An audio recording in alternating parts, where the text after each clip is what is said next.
Donc sur ce schéma de câblage, enfin ce circuit, il y a deux ponts diviseurs différents. Il y a un premier pont diviseur dans la partie supérieure du schéma avec seulement deux résistances et un second pont diviseur dans la deuxième partie du circuit avec trois résistances. Vous pouvez remarquer que les trois résistances ici et les deux résistances ici ont la même valeur. Ce sont des résistances de 1 kΩ. La valeur importe peu. Ce qui est important dans ces ponts diviseurs, c'est d'avoir des résistances de même valeur. Pour chacun des circuits, nous avons placé plusieurs voltmètres. Pour le circuit du haut, nous avons placé deux voltmètres. Un premier voltmètre qui va mesurer la différence de potentiel aux bornes de l'association en série des deux résistances. Et un second voltmètre qui va mesurer la différence de potentiel aux bornes de la résistance du bas.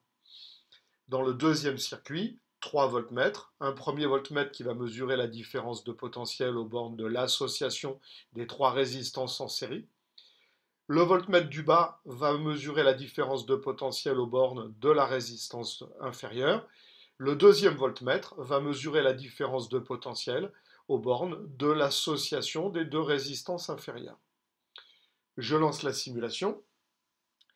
Pour le premier pont diviseur, on a une différence de potentiel globale aux bornes de l'association en série de 5 volts.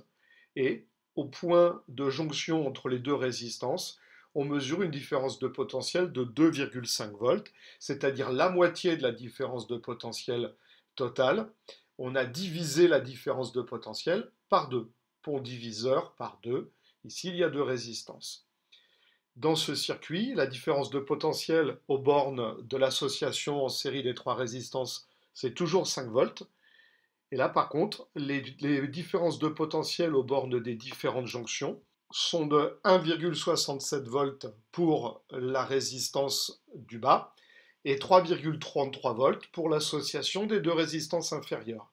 Ici, on peut vérifier que nous avons divisé la tension générale aux bornes de l'association par 3. Il y a trois résistances. Nous avons fait un pont diviseur de tension en 3.